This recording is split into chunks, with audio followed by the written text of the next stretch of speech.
يتوجه بها في بطنه في نار جهنم خالدا مخلدا فيها أبدا আল্লাহর নবী সাল্লাল্লাহু আলাইহি ওয়াসাল্লাম বলেন, ও আমার উম্মতেরা, আল্লাহ রাব্বুল আলামিন তোমার এই হায়াতটাকে আল্লাহ তাআলা দিয়েছে। তুমি তোমার নিজের ইচ্ছায় দুনিয়াতে আসো নাই, আবার নিজের ইচ্ছাও দুনিয়াতে যাইতে পারবে না। আল্লাহ রাব্বুল আলামিন যতদিন তোমার হায়াত দিয়েছে এতদিন তোমার দুনিয়াতে থাকতে হবে। আল্লাহ রাব্বুল আলামিন যখন তোমাকে মৃত্যু দিবে তখন আল্লাহ রাব্বুল আলামিনের ইচ্ছায় যেতে হবে। কিন্তু যখন তুমি তোমার নিজেকে আল্লাহ রাব্বুল আলামিনের নির্ধারিত বিষয় থেকে যখন তুমি তোমার নিজেকে উদ্ধ করে নিবে তখন আল্লাহ রাব্বুল আলামিন এইটাকে সহ্য করবে না। কারণ তুমি যে কাজ করেছো এই কাজটা হলো ক্ষুধাদ্রোহিতার মূলক কাজ। কিসের কাজ? ক্ষুধাদ্রোহিতা। কারণ তোমার হায়াতটা আল্লাহ দিয়েছে, মৃত্যু আল্লাহ দিবে, তুমি আল্লাহ রাব্বুল আলামিনের উপরে তোমার হাত চড়াইছো। যখন তুমি তোমার হাতকে আল্লাহ রাব্বুল আলামিনের উপরে তোমার হাতকে চালাইবে তো আল্লাহর হাবিব সাল্লাল্লাহু আলাইহি ওয়াসাল্লাম বলেন, যেই ব্যক্তি মান কাতালা নাফসাহু বিহাদিদাতিহি ফি, যেই ব্যক্তি তার নিজেকে কোন অস্ত্রের মাধ্যমে হত্যা করবে, সে নিজেকে অস্ত্রের মাধ্যমে হত্যা করেছে, ছুরি কিংবা বন্দুকের মাধ্যমে তার নিজেকে হত্যা করেছে। নবীজি সাল্লাল্লাহু আলাইহি ওয়াসাল্লাম বলেন, ইয়াতাওয়াজ্জাহু বিহা ফি বাতনিহি ফি নার জাহান্নাম। আল্লাহ রাব্বুল আলামিন তাকে এই অবস্থার মধ্যে কিয়ামত পর্যন্ত প্রতি মুহূর্তে সে তার এই অস্ত্রের মাধ্যমে নিজেকে হত্যা করতে থাকবে। এই একই আঘাত সে বারবার করবে, বারবার মরবে, বারবার এই শাস্তিটা কিয়ামত পর্যন্ত চলতে থাকবে। খালিদান মুখাল্লাদান ফিহা আবাদা। এক নম্বর হলো সে তার নিজেকে হত্যা করার কারণে তার ঠিকানা হবে জাহান্নাম। এই জাহান্নামের আগুনের মধ্যে থেকে থেকে সে বারবার তার নিজে হত্যা করতে থাকবে। মসজিদ কার জন্য? যে ব্যক্তি একাকিত্ব বোধ করতেছে, কেহ নাই, তখন মসজিদে আসো, আইসা 5 ওয়াক্ত নামাজ পড়ো, আল্লাহ তাআলার দরবারে সিজদায় লুটিয়ে পড়ো। তোমার সাথে আর কেহ না থাকলে কে আছে? আল্লাহ। আল্লাহ তাআলা যার সাথে আছে, আল্লাহ তাআলা যার সাথে আছে তার দুনিয়ার আর কোনো ভয় থাকতে পারে না। সে যখন 5 ওয়াক্ত নামাজে আসবে সে একা নাকি আয়েশা দেখবে আরো শত মানুষ? কথা বুঝবেন? 5 ওয়াক্ত নামাজে এতক্ষণ পর্যন্ত সে ঘরে ছিল একা, এখন যখন 5 ওয়াক্ত নামাজে আসবে সে একা না আয়েশা দেখবে আরো অনেকেই। সে তার একাকিত্ব বলবে। 2 নম্বর, যদি কখনো এরকম একাকিত্ব হয়, ও বন্ধু কোরআন হাতে নিয়ে বসে পড়া শুরু করেন। কোরআন যখন পড়বেন আল্লাহ রাব্বুল আলামিন আপনার অন্তরটাকে শীতল করে দেব, একাকিত্ব দূর করে দেবে মহান রাব্বুল আলামিন। ও বন্ধু 3 নম্বর, যদি তারপরেও আপনার কোরআন পড়তে পারেন না, আলা বিযিকরিল্লাহি তাতমাইন্নুল কুলুব, আপনি বসে বসে ওইখানে আল্লাহ তাআলা জিকির করতে থাকেন, জিকির করতে থাকবেন, আপনার অন্তরটাকে প্রশান্ত করে দিবে কে? আল্লাহ। আমরা কি দুনিয়াতে আসছি আমাদের ইচ্ছায়? কথা বলবেন, আমরা আমাদের ইচ্ছায় দুনিয়াতে আসছি নাকি আমাদেরকে আল্লাহ তাআলা পাঠাইছে? আবার আমরা দুনিয়া থেকে যাব কার ইচ্ছায়? দুনিয়া থেকে দুনিয়াতে আসছি আল্লাহর ইচ্ছায়, আবার যাইতেও হবে কার ইচ্ছায়? আল্লাহর ইচ্ছায়। এই যে মধ্যবর্তী দুনিয়ার এই সময়টুকু, এইটাকে বলা হয় হায়াত। এটাকে বলা হয় কি? হায়াত। এই হায়াত দান করেছেন কে? আল্লাহ তাআলা। এই হায়াতটা আল্লাহ তাআলা আমাদেরকে কেন দিলেন? একজন ঈমানদার, একজন মুমিন, একজন খাঁটি মুসলমান কখনো সে আত্মহত্যার মতো এরকম জঘন্য অপরাধ বেছে নিতে পারে না। কারণ হলো একজন ঈমানদার সে জানে, সে ঈমানদার সে জানে তার আমল সে আমল করতেছে আল্লাহর উপরে বিশ্বাস, নবীজি সাল্লাল্লাহু আলাইহি ওয়াসাল্লামের আনুগত্য করে যাইতেছে। সে জানে তার সামনে যে দেয়ালটা আছে, যে ব্রিজটা আছে, এই ব্রিজটার নাম হলো মৃত্যু। ব্রিজটার নাম কি? মৃত্যু। সামনে যে সেতুটা আছে, সেতুর নাম কি? মৃত্যু। এই মৃত্যু নামক সেতুটা যখন আল্লাহ তাআলার পক্ষ থেকে আসবে, এইটা আসার সঙ্গে সঙ্গে তার ঠিকানা কোথায়? জান্নাত। কোথায়? একজন ইমানদার সে দুনিয়াতে যতদিন বাঁচবে তার টার্গেট থাকে কি? আল্লাহর রাজি খুশি এবং জান্নাত ঠিকানা। তার গন্তব্য কোথায়? জান্নাত। কথা বলবেন, একজন ইমানদারের গন্তব্য কোথায়? জান্নাত। আগে বলেছিলাম ইমানদার আসছে কোত্থেকে? কথা বলবেন, আসছে কোত্থেকে? জান্নাত থেকে আসছে, আবার সে যাবে কোথায়? এই দুনিয়াতে আসছে কিছু জান্নাতটাকে সাজানোর জন্য। কিসের জন্য? আমাদের আব্বাকে আল্লাহ তাআলা সৃষ্টি করার পরে, আমাদের আব্বাকে আদম আলাইহিস সালাম, জানেন না? আমাদের আব্বাকে আদম আলাইহিস সালাম, আমাদের আব্বাকে আল্লাহ তাআলা সৃষ্টি করতেন কোথায়? জান্নাতে। রূহ দিয়েছেন কোথায়? থাকবার জায়গা দিয়েছেন কোথায়? ফল ফ্রুট খাওয়ার জন্য দিয়েছেন কোথায়? জান্নাতে। কিন্তু আল্লাহ তাআলা দুনিয়াতে প্রেরণ করবেন তার বান্দাদেরকে তার আমল ঠিক করার জন্য। আল্লাহ তাআলা দুনিয়াতে প্রেরণ করবেন, পাঠাবেন। এই একটা বাওয়ে একটা সিস্টেমে আল্লাহ তাআলা আদম আলাইহিস সালামকে দুনিয়াতে প্রেরণ করছেন। অথচ আল্লাহ তাআলা আদম আলাইহিস সালামকে জান্নাত দিয়েছেন। জান্নাত তার জন্য, তার আহলে আওলাদ সন্তানদের জন্য। নবীজি সাল্লাল্লাহু আলাইহি ওয়াসাল্লাম যখন মেরাজে যান, কোথায় যান? মেরাজে যাওয়ার সময় আসমানে প্রথম আসমানে দেখা হয় কার সাথে? আমাদের আব্বা আদম আলাইহিস সালামের সাথে। প্রথম আসমান সাক্ষাৎ যখন কথাবার্তা হইতেছে, নবীজি সাল্লাল্লাহু আলাইহি ওয়াসাল্লাম খেয়াল করলেন আদম আলাইহিস সালাম একবার ডান দিকে তাকান, একবার বাম দিকে তাকান। ডান দিকে যখন তাকান হাসেন, আনন্দিত হন। বাম দিকে যখন তাকান কাঁদে, ব্যথিত হন। জিজ্ঞাসা করলেন জিবরাইলকে, ভাই জিবরাইল, আমাদের আব্বার এই অবস্থা কেন? জিবরাইল আলাইহিস সালাম বললেন, আব্বা যখন ডান দিকে তাকান তখন ডান দিকে তারা সন্তান, জান্নাতি সন্তানদেরকে দেখতে পায়। সুবহানাল্লাহ। তো নিজের সন্তানদেরকে যখন দেখতে পান, সন্তানরা কোথায় আছে? জান্নাতে আছে, খুব সুখে আছে, ভালো আছে। বাবার দিল তো খুশি হবেই, খুশি হন। আবার যখন বাম দিকে তাকান তখন দেখেন তার সন্তানেরা জাহান্নামে আছে। তো জাহান্নামে যখন সন্তান কষ্টের মধ্যে থাকে, মা বাবা খুশি হন না কি বেজার হন? তো বাবা ওই সময় স্বাভাবিকভাবে কান্না করতে থাকেন, ব্যথিত হন। কারণ আমার সন্তান তো আমার বাড়ি জান্নাতে যাবে, সে কেন গুনার কাজ করে জাহান্নামী হইতেছে, এই জন্য বাবা আফসোস করতে থাকে। তো যেই কথা বলতেছিলাম, আমাদের ঠিকানা কোথায়? জান্নাত। একজন ইমানদার জান্নাত থেকে আসছে দুনিয়াতে। দুনিয়াতে সামান্য একটু সময়, আর দুনিয়া মাজরাতুল আখিরা, আর দুনিয়া সিজনুল মুমিনিন, এরকম দুনিয়াকে আর দুনিয়া জিহ্বা, এরকম বিভিন্ন উপাধিতে আল্লাহর হাবিব সাল্লাল্লাহু আলাইহি ওয়াসাল্লাম দুনিয়াকে বলেছেন।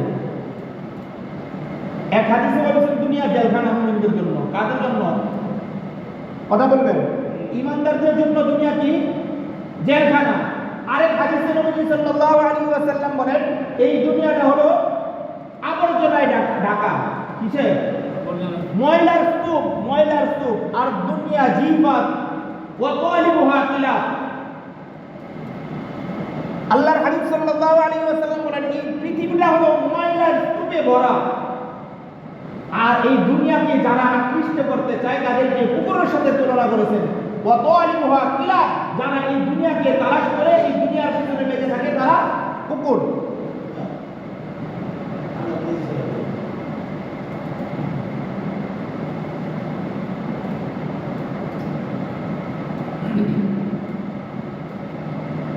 কি বলতেছিলাম? দুনিয়া। এই অন্য এক হাদিসের মধ্যে নবীজি সাল্লাল্লাহু আলাইহি ওয়াসাল্লাম বলেন আদ-দুনিয়া মাজরাআতুল আখিরা, এই দুনিয়াটা হলো ইমানদারদের জন্য আখিরাত কামানোর একটা স্থান। তাহলে ইমানদার যদি আখিরাত কামানোর স্থান থাকে তাহলে সে এই দুনিয়াতে এসে কি করবে? দুনিয়াতে আইসা কি করবে? তার টার্গেট থাকে কোথায়? আমার যে কোনো ভাবেই হোক, আমি দুনিয়াতে কষ্টে থাকি বা সুখে থাকি, ভালো থাকি বা মন্দ থাকি, সুস্থ থাকি কিংবা অসুস্থ থাকি, আমার ঠিকানা কোথায়? আমি দুনিয়াটাকে যে কোনো ভাবেই হোক আখেরাত কামাবো। এই দুনিয়াতে আমার এক মিনিট সময় আমার জন্য খুব গুরুত্বপূর্ণ। কেমন গুরুত্বপূর্ণ? আমি এক মিনিট যদি বাঁচি, এক মিনিটে মিনিমাম 10 বার সুবহানাল্লাহ বলা যাবে কি যাবে না? যদি এক মিনিটে 10 বার সুবহানাল্লাহ বলি, জান্নাতে আমার জন্য, আমার বাড়িতে আমার জন্য 10টা ফলের গাছ হবে। সুবহানাল্লাহ। তাহলে ইমানদারদের জন্য বেঁচে থাকা, সে যতক্ষণ বেঁচে থাকবে সে আখেরাত টার্গেট বেঁচে বেঁচে থাকবে। আর যারা বেঈমান, ইমানদার না, তার কোনো টার্গেট থাকে না। সে জানে এই দুনিয়া এখানে আসি, কি হইবে আর বেঁচে থেকে নিজেকে নিজে শেষ করে দেয়। তার কোনো পূর্ব কোনো টার্গেট তার থাকে না, তার কোনো টার্গেট থাকে না। তখন এই ব্যক্তিটা কি করে? এরকম ভাবে দুনিয়াটাকে তুচ্ছ মনে করে এই দুনিয়াতে সে আর বাঁচতে চায় না। জাগতিক দুনিয়ায় ছোট্ট একটা উদাহরণ দেয়, তাহলে কথাটা ক্লিয়ার হয়ে যাবে। মনে করেন ঢাকা এয়ারপোর্ট থেকে, বিমানবন্দর থেকে আপনি যাবেন যাত্রাবাড়ি। কোথায়? ছোট উদাহরণ দিলাম। কোথায় যাবেন আপনি? বাসে করে আপনি যাত্রাবাড়ি যাবেন।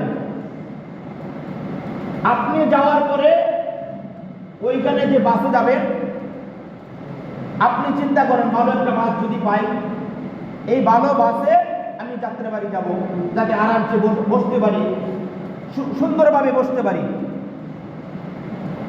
তো আপনি যখন বাসের মধ্যে উঠলেন, বাসে ওঠার পরে বাসের মধ্যে দুই ধরনের লোক থাকে।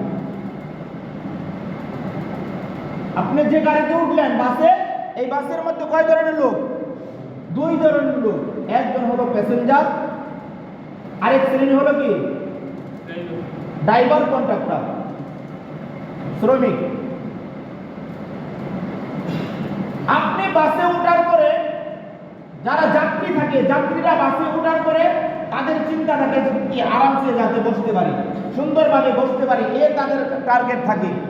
কিন্তু যারা ওই যে কন্ট্রাক্টর হেল্পার থাকে, তাদেরও টার্গেট কি থাকে? কথা বুঝবেন? যারা কন্ট্রাক্টর, ড্রাইভার, কন্ট্রাক্টর কিংবা হেল্পার থাকে, তাদের টার্গেট কি থাকে? তারা চিন্তা করে আমার গাড়িতে যত লোক উঠবে তত ভালো। সে নিজে দাঁড়াইতে পারতেছে না, কথা বুঝবেন? সে নিজে, তারপরে ভিতরে ঢুকা, ভিতরে ঢুকা, ভিতরে ঢুকা। কথা বুঝবেন? কথা খেয়াল করে বুঝবেন। সে কি করে? ভিতরে লোক ঢুকাইতেছে, আরো ঢুকা, আরো ঢুকা। তার পাও রাখার মতো জায়গা পায় না, তারপরও কি করে? ভিতরে লোক ঢুকাইতেছে। এখন এই কন্ট্রাক্টরের একটা টার্গেট আছে না নাই? কথা বুঝবেন? আছে না? সে যত লোক ঢুকাবে তার পকেটে তত কি ঢুকবে? মাল ঢুকবে, টাকা ঢুকবে। সে জানে সে এখানে যত যাত্রী উঠাইতেছে ওটা সে এখানে উঠাবে, এখানে সে তো আরামে বসে থাকার জন্য না। কন্ট্রাক্টর, হেল্পার, সে এখানে বসে আরাম করার জন্য, আরাম করার জন্য যত কষ্টই হোক লুক টুকা। যখন আমি গন্তব্যে যাব, যাওয়ার পরে যখন টাকা দেখব, এই কষ্টগুলোকে আর কষ্ট মনে হবে না। পক্ষান্তরে যারা যাত্রীরা আছে, তারা একটু ধীরে হইলেই কি মাথা নষ্ট, বসতে দেওয়ার কথা বসতে দিল না, সামনে বসতে দিবে তাও বসতে দেয় না, আরো কত কি। ঠিক তদ্রুপ ভাবে ইমানদার দুনিয়াতে থাকবে, সে দুনিয়াতে হায়াতের জিন্দেগিতে যতই কষ্ট হোক, কষ্ট হবে, আরো কষ্ট, আরো কষ্ট, এমন যত কষ্ট হোক তার একটা টার্গেট আছে যে আমার এই যত কষ্টই করি, এই কষ্ট যখন শেষ হবে আমার ঠিকানা হবে কোথায়? অনন্তকাল জান্নাতের মধ্যে। আমি এই দুনিয়াতে আরাম করতে আসি নাই, দুনিয়াতে আমার আরামের জায়গা না, আমার আরামের জায়গা অবস্থান করতেছি কোথায়? জান্নাত। জান্নাত আমার জন্য অপেক্ষা করতেছে আরামের জন্য, দুনিয়াতে আমি যতই কষ্ট করি না কেন।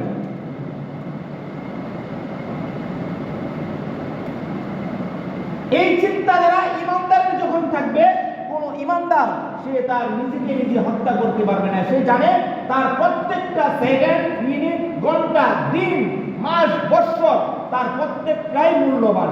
সে যতক্ষণ থাকবে আল্লাহর ইবাদত করবে, 5 ওয়াক্ত নামাজ পড়ে আর জান্নাত কামানোর চিন্তাধারা থাকবে। আর পক্ষান্তরে বেঈমান সে যতক্ষণ থাকবে তার দুনিয়াটা আস্তে আস্তে আস্তে আস্তে তার দুনিয়াটা তার জন্য অতিষ্ঠ হয়ে যায়। এই দুনিয়াতে আর সে বাঁচতে চায় না। তার আরামের কোনো অভাব নাই, টাকা পয়সার কোনো অভাব নাই, তারপরও সে বাঁচতে চায় না। সে নিজেকে হত্যা করে। আর যে ব্যক্তি নিজেকে হত্যা করবে, নবীজি সাল্লাল্লাহু আলাইহি ওয়াসাল্লাম বলেন, তুমি যে তোমার নিজেকে হত্যা করলে, নিজেকে শেষ করলে, তোমার এই হায়াতটা, তোমার এই জীবনটা কে দিয়েছে, তুমি নষ্ট করলে কেন? তো আল্লাহর হাবিব সাল্লাল্লাহু আলাইহি ওয়াসাল্লাম বলেন, সে যদি মুসলমান হয়, সে নিজেকে হত্যা করার কারণে তার ইমানদারের দপ্তর থেকে, মুসলমানের খাতা থেকে তার নাম কর্তন হয়ে যায়। কি হয়ে যায়? এবং তার যত আমল আছে এই আমলগুলোকে কি হয়ে যায়? শেষ হয়ে যায়। আল্লাহর হাবিব সাল্লাল্লাহু আলাইহি ওয়াসাল্লাম এক হাদিসের মধ্যে বলেন, মান কাতালা নাফসাহু বিহাদিদাতিহি ফি ইয়াদিহি ইয়াতাওয়াজ্জাহু বিহা ফি বাতনিহি ফি নারি জাহান্নাম খালিদান মুখাল্লাদান ফিহা আবাদা। আল্লাহর নবী সাল্লাল্লাহু আলাইহি ওয়াসাল্লাম বলেন, ও আমার উম্মতেরা, আল্লাহ রাব্বুল আলামিন তোমার এই হায়াতটাকে আল্লাহ তাআলা দিয়েছে। তুমি তোমার নিজের ইচ্ছায় দুনিয়াতে আসো নাই, আবার নিজের ইচ্ছাও দুনিয়াতে যাইতে পারবে না। আল্লাহ রাব্বুল আলামিন যতদিন তোমার হায়াত দিয়েছে, এতদিন তোমার দুনিয়াতে থাকতে হবে। আল্লাহ রাব্বুল আলামিন যখন তোমাকে মৃত্যু দিবে, তখন আল্লাহ রাব্বুল আলামিনের ইচ্ছায় যেতে হবে। কিন্তু যখন তুমি তোমার নিজেকে আল্লাহ রাব্বুল আলামিনের নির্ধারিত বিষয় থেকে যখন তুমি তোমার নিজেকে উদ্ধ করে নেবে, তখন আল্লাহ রাব্বুল আলামিন এইটাকে সহ্য করবে না। কারণ তুমি যে কাজ করেছো, এই কাজটা হলো ক্ষুধাদ্রোহিতার মূলক কাজ। কিসের কাজ? ক্ষুধাদ্রোহিতা। কারণ তোমার হায়াতটা আল্লাহ দিয়েছে, মৃত্যু আল্লাহ দিবে, তুমি আল্লাহ রাব্বুল আলামিনের উপরে তোমার হাত চড়াইছো। যখন তুমি তোমার হাতকে আল্লাহ রাব্বুল আলামিনের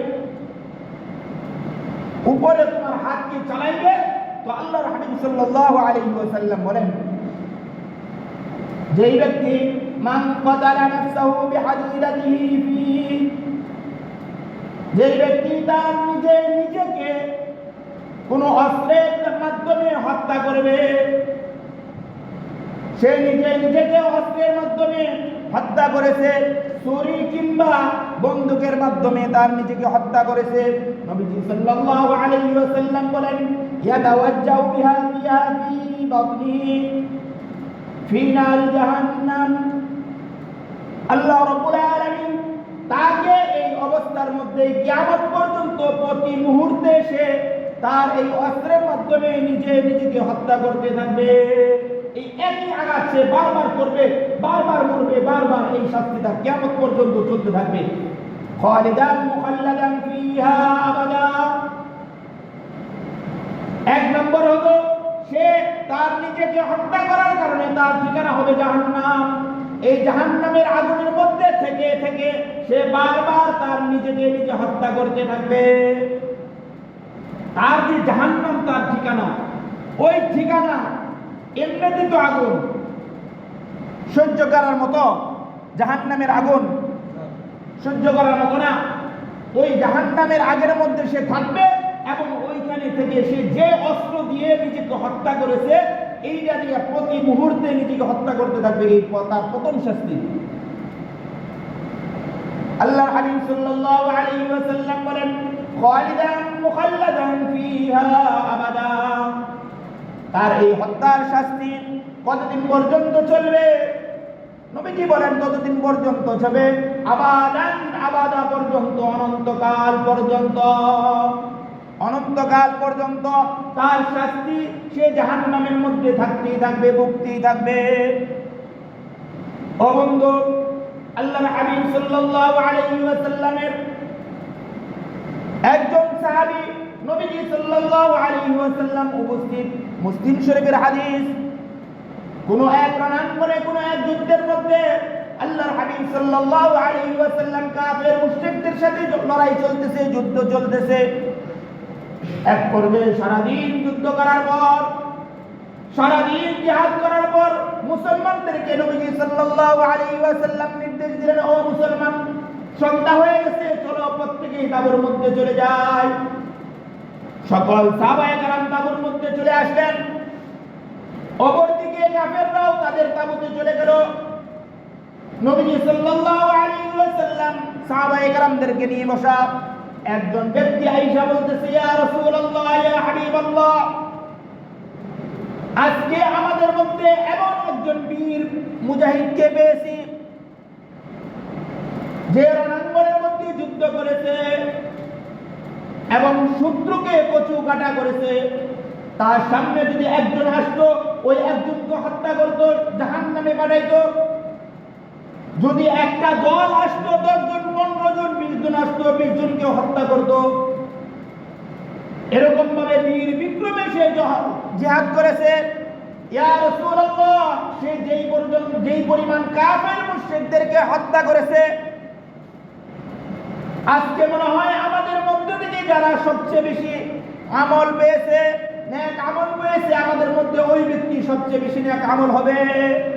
আজকে যেই পরিমাণ আমলগুলো করেছে, সে কাফেরদেরকে যেই পরিমাণ পিছনে হটায় দিছে, এত বীর বিক্রমে সে লড়াই করেছে, সে তো আজকে আমাদের মধ্যে সবচেয়ে বেশি নেকি পাওয়ার উপযুক্ত। আল্লাহর হাবিব সাল্লাল্লাহু আলাইহি ওয়াসাল্লাম ডাক দিয়ে বলেন, ইন্নাহু ফিন্নার, ওই লোকটা জাহান্নামী, ওই লোকটা জাহান্নামী। এই কথা বলার সঙ্গে সঙ্গে ওই সাহাবায়ে কেরামদের মধ্য থেকে একজন চিন্তা করলো, এত বীর বিক্রমে সে লড়াই করেছে, এত বীর বিক্রমে যুদ্ধ করেছে, তারপরেও সে জাহান্নামী হয় কিভাবে? সাহাবায়ে কেরামদের মধ্য থেকে একজন কৌতূহল জাগলো, দেখা যাক এই লোকটা কোথায় গিয়ে আমরা কে অনুসরণ করব, সে জাহান্নামী হয় কিভাবে? তাকে কি করব? অনুসরণ করব। নবীজি বলল, এই লোকটা জাহান্নামী, সে মুসলমান, কাফেরদের বিরুদ্ধে সে যুদ্ধ করেছে, সবার চেয়ে বেশি বীর বিক্রমে সে লড়াই করেছে, তাহলে সে কিভাবে জাহান্নামী হয়? একজনের ভিতরে এরকম কিউরিওসিটি, কৌতূহল জাগলো যে দেখি কি হয়। ওই ব্যক্তি ওই বীর পালোয়ানের পিছনে নিল। হাদিস শরীফের মধ্যে আছে, ওই বীর বিক্রম সে সদার পরে সে লড়াইয়ের মধ্যে লিপ্ত রয়েছে। সে সামনের দিকে অগ্রসর হয়, ওই ব্যক্তি পিছনে যে অনুসরণ করতেছে সে তার দিকে দিয়ে চলতে থাকে। সে কোথাও থাকলে থামলে সেও থামে, কোথাও বসলে ওই পিছনে বসে। তার কথা হলো, আমি দেখবো নবীজি সাল্লাল্লাহু আলাইহি ওয়াসাল্লাম বলেছে এই ব্যক্তি জাহান্নামী, এইটা আমি পরীক্ষা করেই ছাড়ব। নবীজি বলল, এই জাহান্নামী, এইটা কিভাবে সম্ভব? আমি দেখবো সে কিভাবে জাহান্নামী। কি হয়? মুসলমানদের সাথে থাইকা, মুসলমানদের সাথে থাইকা সে জিহাদ করেছে, মুসলমান, তার পুরস্কার তো বেশি হওয়া উচিত ছিল, অথচ নবীজি বলল সে জাহান্নামী, এইটা আমার পরীক্ষা করতে হবে। সে তাকে অনুসরণ করতেছিল। দীর্ঘক্ষণ অনুসরণ করার এক পর্যায়ে দেখলো ওই যে বীর পালোয়ান, সে এক ব্যক্তির সাথে লড়াই করতে করতে সে একটা আঘাত পাইছে। কি পাইছে? আঘাত। নিজের শরীরে একটা আঘাত পাইছে। আঘাত পাওয়ার পরে এইখান থেকে রক্ত বের হইতেছে। ওই লোকটা দূর থেকে তাকে ফলো করতেছে, দেখতেছে। দেখি কি হয়, তার শরীর থেকে রক্ত বের হইতেছে, ব্যথায় সে কাতর। এক পর্যায়ে ওই বীর পালোয়ান ব্যথায় অস্থির হয়ে দূরে এক জায়গায় নির্জন স্থানের মধ্যে গেল। যাওয়ার পরে নিজেকে নিজে আর কন্ট্রোল করতে পারতেছে না। তার হাতে যে তরবারি ছিল, তরবারিটা হাতের যে হাতুলি মাটির নিচে দিছে, গাছছে। মুসলিম শরীফের হাদিস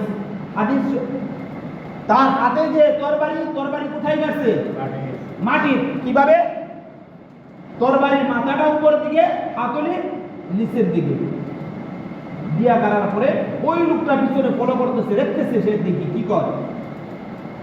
এক পর্যায়ে দেখলো ওই বীর পালোয়ান সে তার বুকটাকে ওই তরবারির উপরে দিচ্ছে। কোথায়? তরবারির উপরে বুকটা দিয়ে আস্তে করে চাপ দিলে কি হবে? কি হবে? ওই লোকটা দেখলো এই বীর পালোয়ান এতক্ষণ পর্যন্ত মুসলমানদের সাথে থেকে সে বীর বিক্রমে লড়াই করেছে, যুদ্ধ করেছে। এখন সে একটা আঘাত পাওয়ার পরে এখান থেকে ব্যথা এবং তার শরীর থেকে রক্ত বের হওয়ার কারণে আর সহ্য করতে পারে নাই।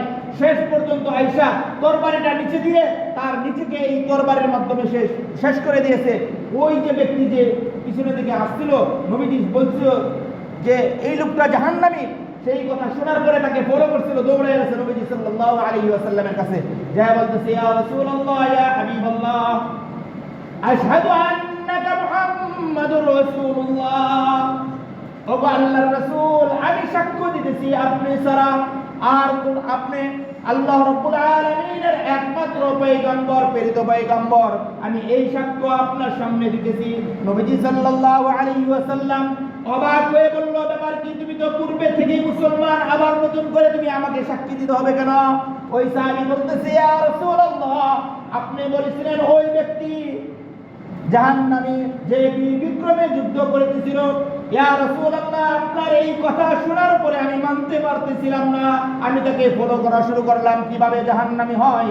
ইয়া রাসূলুল্লাহ, আমি যাইতে তার এই পূর্ণ ইতিহাস, তার এই পূর্ণ ঘটনা দেখলাম, সে কিভাবে কি করলো, সে শেষ পর্যন্ত নিজেকে হত্যা করে দিয়েছে। হাদিসের শেষে আয়েশা নবীজি সাল্লাল্লাহু আলাইহি ওয়াসাল্লাম বলতেছে, ও আমার সাহাবীরা, আমরা অনেকেই জানি না, আমাদের মধ্যে অনেকেই নামাজি, হাজী, গাজী, পিশাব, বুজুর্গ, আল্লাহর ওলি অনেক, আমরা মনে করি সেই লোকটা অনেক নামাজি, অনেক আমলদার, অনেক বড় হাজী, অনেক খরচ করেছে, অথচ তার এমন একটা আমল যার কারণে সে জাহান্নামের উপযুক্ত হয়ে রয়েছে, আমরা কেউ জানি না। আবার পক্ষান্তরে একজন ব্যক্তি তার আমল আখলাক কোনো কিছু নাই, আল্লাহ রাব্বুল আলামিন তার কোন আমলটাকে গ্রহণ করে দিয়েছে, অথচ আমরা মনে করতেছি এই লোকটা জাহান্নামী, অথচ আল্লাহ রাব্বুল আলামিন তাকে জান্নাতি হিসেবে ঘোষণা করে দিয়েছে। আমরা কেউ জানিও না। আমরা তো অনেক সময় কি দেখি, মানুষের পোশাক আশাক দেখে মানুষকে কি করি, জাস্টিফাই করি, আমরা তাকে পরীক্ষা করে দেখি, তার বিবেচনা করি, আমরা ওজন করি, তার উপরের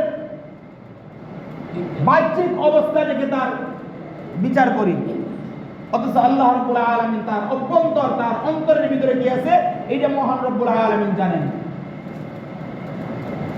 আমরা তো মনে করতেছি ও হুজুর অনেক, তাকে হুজুরকে দেখি না কখনো কোনো খারাপ কাজ করতে, মিথ্যা বলতে, এই করতে সেই করতে দেখি না, অথচ আল্লাহ রাব্বুল আলামিনের দপ্তরে খাতার মধ্যে এমন নাম উঠে আছে যে জাহান্নামী হয়ে পড়ে আছে। দেখতেছি খুব ভালো মানুষ, মসজিদের অনেক কাজ করে, দান সদকা যা কিছু আছে সব করে, বাহির থেকে মানুষের কাছে চায়া বলে আইনা মসজিদের কাজ করে, অথচ আল্লাহ রাব্বুল আলামিনের দরবার কোথায় উঠে আসছে জানি না। অথচ অন্যদিকে একজন ব্যক্তি সে কিছুই করে না, আল্লাহ রাব্বুল আলামিন তাকে কোথায় কবুল করেছে, জান্নাতের দপ্তরের মধ্যে, জান্নাতি খাতার মধ্যে নাম উঠে আসছে। এই জন্য কোন ব্যক্তিকে তার বাহ্যিক অবস্থা থেকে তার বিবেচনা করা যাবে না। আমরা কেউ বলতে পারি না কে জাহান্নামী আর কে জান্নাতি। সে সারা জিন্দেগি বড় ভালো আমল করেছে, শেষ পর্যায়ে এমন একটা আমল তার ভিতর থেকে বের হয়ে গেছে যার জন্য সে জাহান্নামী হয়ে গেছে।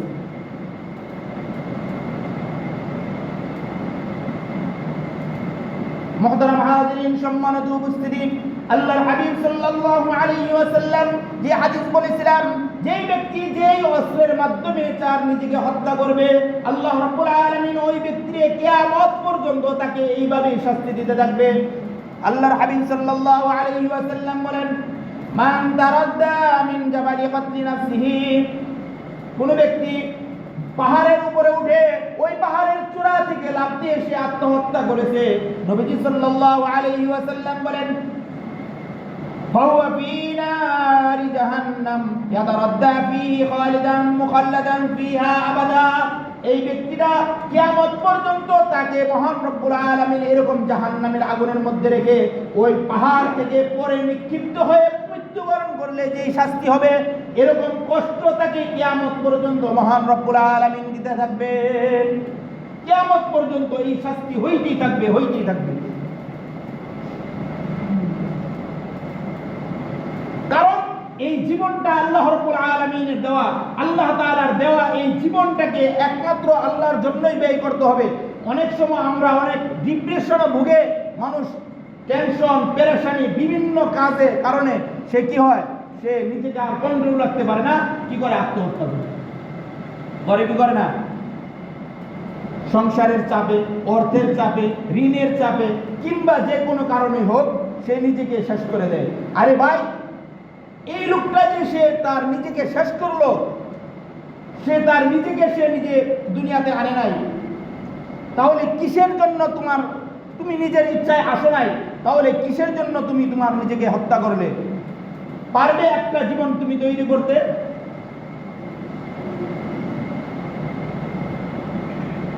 এই জন্য নবীজি সাল্লাল্লাহু আলাইহি ওয়াসাল্লামের স্পষ্ট নির্দেশনা, একজন ব্যক্তি তাকে নিয়ে আসা হইল, নবীজির দরবারে বলা হইল, ইয়া রাসূলুল্লাহ, ইয়া হাবিবাল্লাহ, এই লোকটা আত্মহত্যা করেছে, আপনি তার জানাজা পড়ান।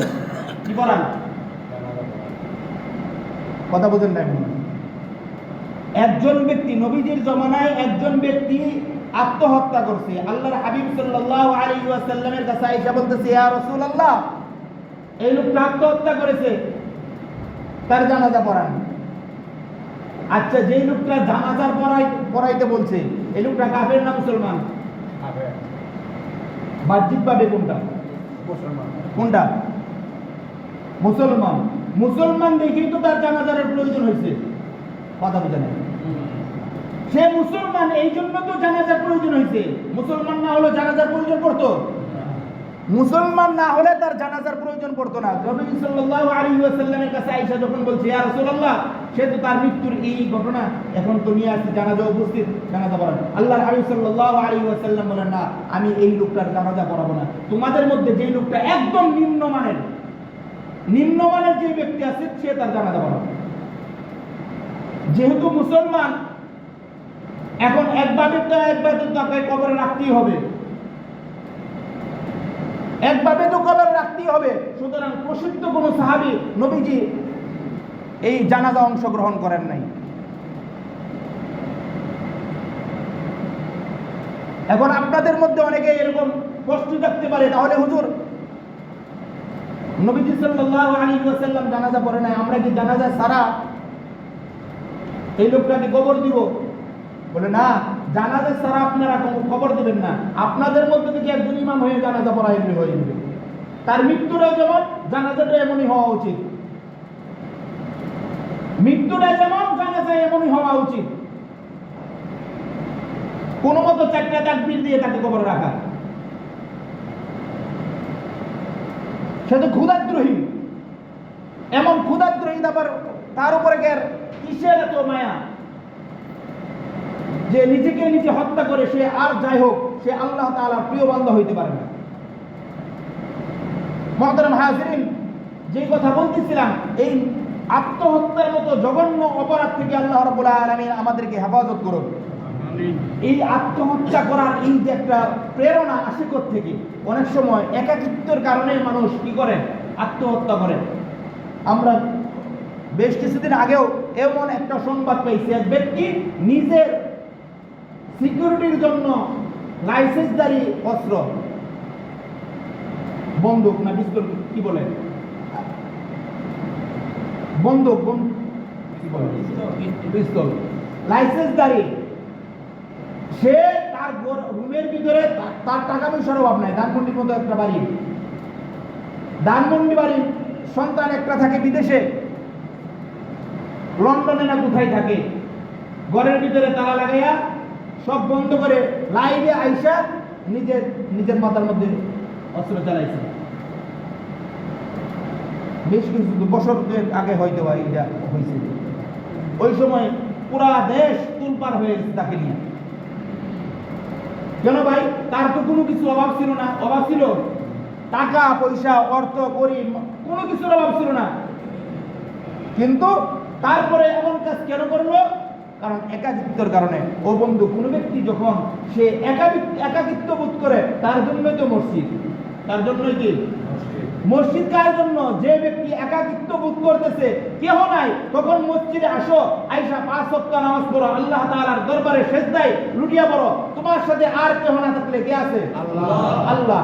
আল্লাহ তাআলা যার সাথে আছে, আল্লাহ তাআলা যার সাথে আছে, তার দুনিয়ার আর কোনো ভয় থাকতে পারে না। সে যখন 5 ওয়াক্ত নামাজে আসবে, সে একা নাকি আইসা দেখবে আরো শত মানুষ?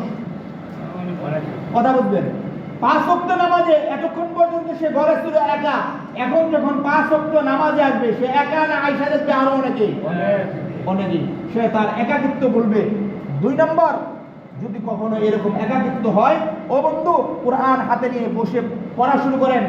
কোরআন যখন পড়বেন, আল্লাহ রাব্বুল আলামিন আপনার অন্তরটাকে শীতল করে দেব, একাকিত্ব দূর করে দেবে মহান রব্বুল আলামিন। ও বন্ধু, 3 নম্বর, যদি তারপরেও আপনার কোরআন পড়তে পারেন না, আলা বিযিকরিল্লাহি তাতমাইন্নুল কুলুব, আপনি বসে বসে ওইখানে আল্লাহ তাআলা জিকির করতে থাকেন, জিকির করতে থাকবেন, আপনার অন্তরটাকে প্রশান্ত করে দেবে কে?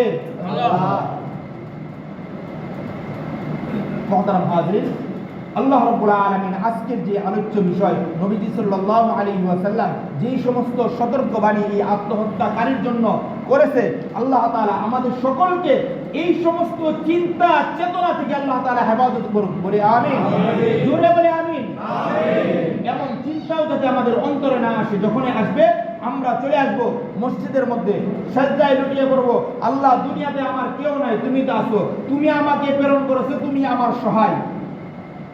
যখন এইভাবে পড়ে থাকবেন, আল্লাহ রাব্বুল আলামিন আপনার সহায় হবে এবং আপনার দুনিয়া আখিরাত উভয়গামী হবে। আল্লাহ রাব্বুল আলামিন আজকের এই আলোচ্য বিষয় থেকে প্রত্যেকেই আল্লাহ রাব্বুল আলামিন আমাদেরকে শিক্ষা গ্রহণ করে আল্লাহ তাআলা বাকি জিন্দেগিটাকে যাপন করার তৌফিক দান করুন।